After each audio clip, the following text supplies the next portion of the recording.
I was born in Khartoum, Okay. and then the family we moved to Egypt, and then Okay. we moved to the States. Yes. Yeah.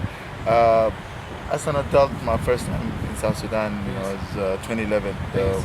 during independence. I went to film, Uh-huh. just thinking that I'm gonna use this footage one day. Yes. But, so in Sudan, growing up, Uh-huh. it was just basically, school and Yes. sport. Like I played a lot of sport, when I was a kid in school. I got to experience photography firsthand through my sister. So I saw my sister doing photography. She was at that time she was in high school, and her taking pictures and using the darkroom.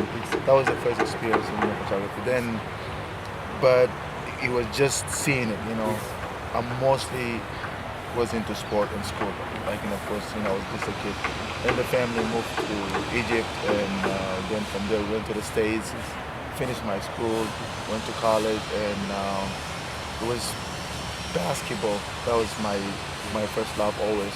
And then photography is just one day I picked up a camera and it just kind of like took me back memory lane or something. I started shooting and got to work. I got mentored by one guy who used to photograph Martin Luther King. Yes. Imagine, we met online, and I wanted to buy some equipment, and he told me to come over to his place. He was retiring, he was kind of sick, and he was getting old. But he happened to go. He went to the same college I went to in Chicago. Yes. So that made us just become friends, and he mentored me for a while, a couple of months. And from there, I started working. I came to visit my sister here, who she was working here, and I ended up working with True Love and Adam Magazine. Yes. Yeah. It's my first career move when I moved here. Is I was asked by them if I could work for True Love and Adam, Twin the magazine, and Drum. So, and from there, like I met a lot of people, whether it's agencies or people who work for corporate, and just my name started getting it. It was just all over town, and got to work with President Uhuru Kenyatta, Zambian president,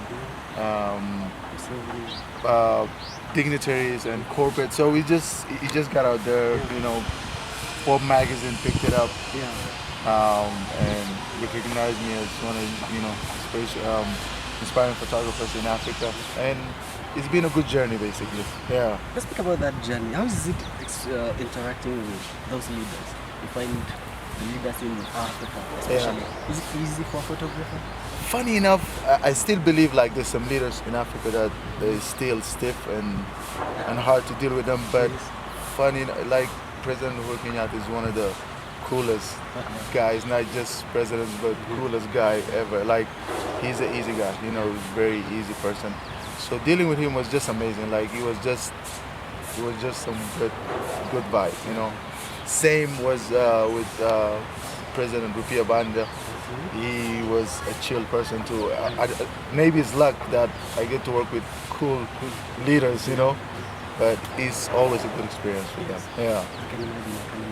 Even Deputy President William Ruto's cool guy. Working with him, he's a very cool guy. Yeah, I can Yeah. imagine. I can imagine. You did, from that experience itself, you did a mega royal wedding in India. Yes. You did a $6 million. Yes, he How was did a that come very about? $6 million. yeah. That's huge. That's very huge. Kenyan amount.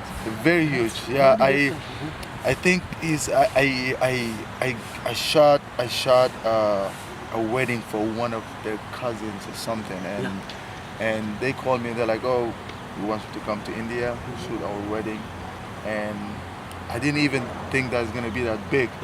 So getting there and seeing how the deco and the guests, the list of the guests is just crazy, and they brought they brought people from all over, like even as simple as like flowers.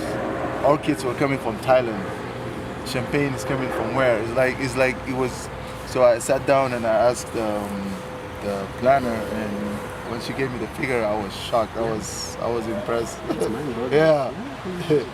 So let's speak about, do you have a specific moment you say this defined Emmanuel Jambo? A specific photo, a specific experience, Oh, a that's specific person? That's a tough question to Yes. answer. It happened to me many times, Yeah. and that made me think like, yeah, this is my calling. You know, it started.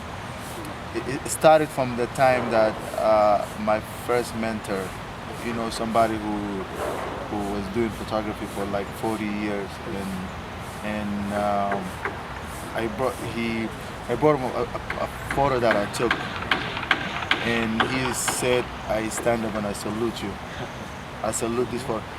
To me, I'm like, okay, this is probably my calling. Like this is what I, yeah, you know, it's my first wedding. Even it was, I want to do it for free because I was nervous. I was scared. I was scared. My first wedding, I was just starting photography, and I said, let me do it for free. Let me just. And the guy was so impressed. He said he's seen a lot of his friends that they hired professional photographers and they never done this work. And he took some good money and gave it to me. I was like, wow. You know, like why is it everybody who you come, you work, you do some work, and they're willing to pay you. They're willing to support you. So there's a lot of defining moments, you know, that happen. Like just dealing with leaders, you know, like big time leaders. You know, it's just it tell you that you're doing the right thing, or meeting even an upcoming photographer that come to you and be like, you know what, you are the reason that I'm doing this. You know, always being good is it's. I mean, sad things happen. Like let's say, for instance, I went to. I was documenting the funeral for Fidel Odinga. He was a good friend. You Right, know, that's and, fine. yeah, and we were all the way in Bondo, and we went downstairs at the hotel to eat with his cousin, his brother, and I came back and all my equipments are gone. Stolen? Yeah, it was gone. Like my room was clean completely. Yeah, you know. But it didn't make me think I'm doing something bad or anything. But it just like I was like why, you know, like it was a sad moment in my life or in my career, you know. But other than that, it's always, you know, meeting new people, making a difference, you know, making a create a good image, making people happy. I don't think there's a moment that I will think that it's a bad choice of, you know, career, or you know, it's been good.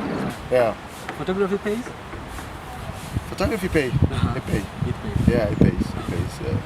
You know, photography pays just like any other, you know, creative work. You've seen, you know, filmmaker, DJs.